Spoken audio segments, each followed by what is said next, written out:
I'm not really the paranoid type. I've lived in the same small apartment for almost 3 years. Fifth floor.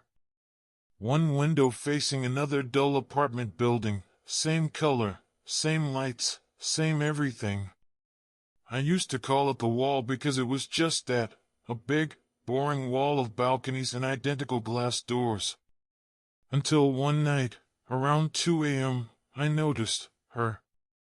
She was just standing there, on the balcony directly across from mine, motionless, arms by her side, long, dark hair, messy like she just woke up. She wore a thin, white nightgown that almost glowed under the balcony light. No shoes. Just standing there, staring. I thought maybe she was locked out. Or maybe smoking, though I couldn't see a cigarette. But she didn't move. Not once.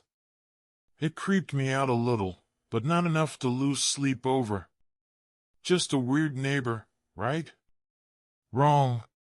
The next night, I was up late again, scrolling, nothing important, and when I glanced out my window, she was there.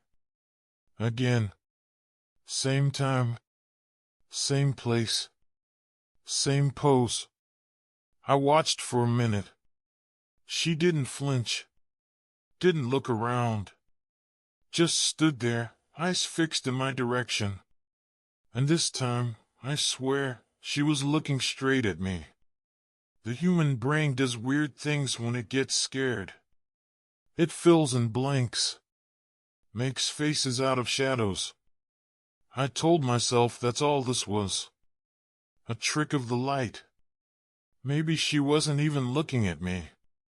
Maybe she wasn't even real. So, the third night, I tested it. I waited until 2 a.m., turned off every light, and sat by the window with my phone in hand. And at exactly 2:03, she appeared. No sound. No warning. Just appeared. Like she'd been standing there all along and I just hadn't noticed until now. I zoomed in on my phone, trying to get a better look. But no matter what angle I tried, her face stayed blurry. Like my camera couldn't focus. Or like it refused to. I tried to shake it off. It's just some girl, I whispered to myself. Maybe she's sleepwalking. Or just weird. Who cares? But something was off. Something I couldn't name. A pressure in my chest.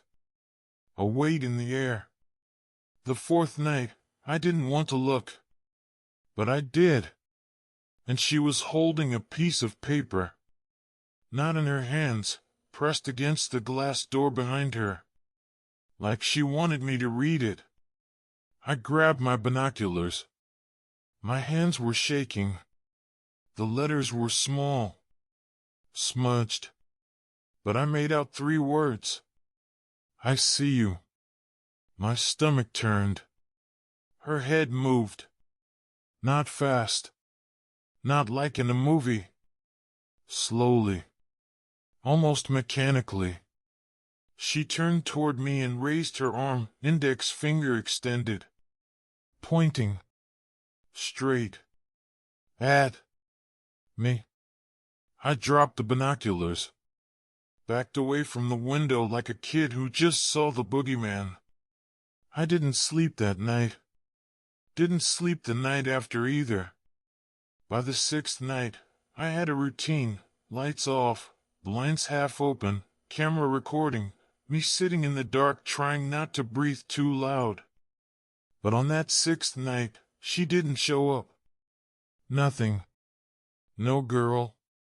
No paper. No pointing. And weirdly, that scared me more.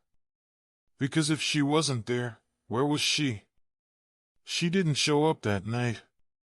Or the one after. I told myself I should be relieved. That maybe whatever was going on was over. Maybe she moved out. Maybe she was never really there. but I couldn't stop checking. At 2:03 a.m., like clockwork, I'd stare out the window, waiting for the outline of that pale dress, the figure in the dark. And every night, the balcony across remained empty, lifeless. Until the third night. That's when I got the first message. It was 2:17 a.m. I was still at the window, still watching nothing. My phone buzzed beside me. Unknown number. No name.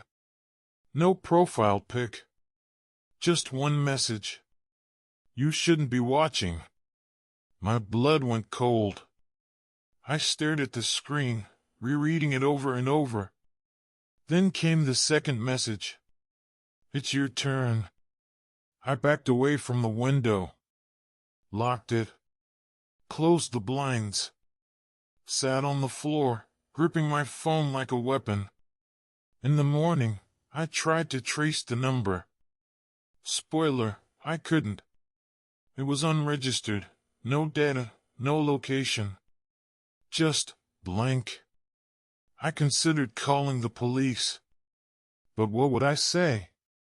Hi, I'm being haunted by a girl who may or may not exist, and she sent me a text message. Yeah, that'd go well. So I did what anyone else would do. I ignored it. Pretended it didn't happen. Convincing myself it was some kind of prank. A coincidence. Anything but what it felt like. And for a while, nothing happened. 3 days passed. No girl. No messages. Until the fourth night. 2:03 a.m. My curiosity won. I peeked through the blinds. The balcony was still empty. But when I turned back around, there was a photo on my phone. I hadn't taken it. It was of me, sitting in the dark, looking through the blinds. From outside, from across the street, from her angle. My throat closed. I checked the windows, the doors. Everything was locked. But the message was already there. Don't look for me. I already found you. That was the night I stopped sleeping. I tried staying with friends, changing my number, moving my bed away from the window. But nothing helped. The messages stopped, but the feeling didn't.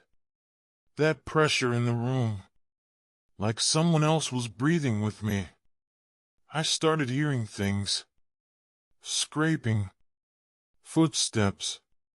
A soft knock on the inside of the closet door.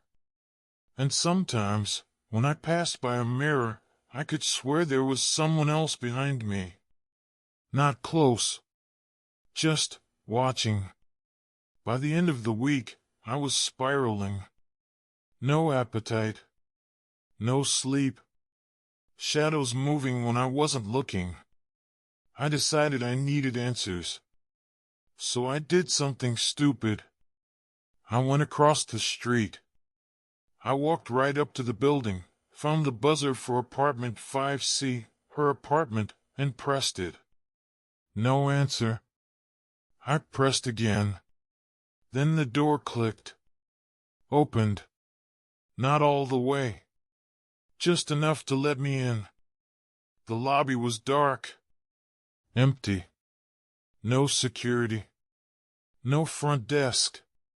Just that old building smell, dust and pipe rot, and the faint hint of something sweet that made me nauseous. I hesitated at the elevator, but it was already waiting for me. The doors slid open without a sound. 5th floor. I stepped in. Pressed the button. It lit up before I touched it. The ride was silent. No music. No buzzing. Just my own breath echoing inside the metal box. When the doors opened, the hallway was pitch black except for a single bulb flickering at the end. Like it had been waiting just for me. Apartment 5C was halfway down. I walked slowly, each step louder than the last. The door wasn't locked. In fact, it was open. Not wide. Not enough to be welcoming. Just barely ajar. I pushed it open with the back of my hand, expecting, honestly, I don't know what I expected. A girl? A prank? A junkie squatter? What I saw was worse. Nothing. No furniture. No lights. No signs of anyone ever living there. Just a bare apartment. Dead air. And a window across from the door. The same window I'd been staring at for weeks. And on the balcony, her. She stood facing the street. Back to me. Nightgown. Hair dripping wet. Even though it hadn't rained in days. I called out. Hello? Nothing. I stepped closer. Hey. Are you okay? Still nothing. My hand reached out, trembling. I don't know why. To touch her? Turn her? Make this real? But just as my fingers were about to reach her shoulder, she turned. But her body didn't. Just her head. Completely. All the way around. Her eyes were black. No whites. No iris. Just two voids sucking in the light. And her mouth opened. Too wide.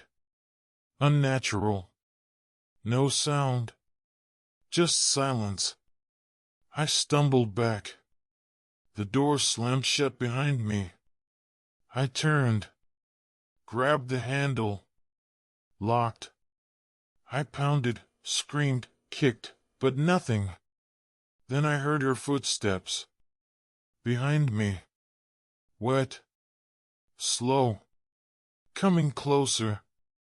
Closer. I turned back to the balcony. She was gone. But in her place was me. Looking in from across the street. From my apartment. From my window. I don't remember getting out. I woke up in my own bed the next morning. Door locked. Lights on. Phone at 1%. No missed calls. No messages. No proof. Just one photo in my gallery. A still frame. Taken from the balcony. Of me. Sleeping. It's been 2 weeks. I haven't seen her since. No more 2:03 a.m. appearances. No more messages. But every night, I close the blinds. Because sometimes, just for a second, when I catch my reflection in the glass, I see her face instead of mine. And she's still smiling. The end.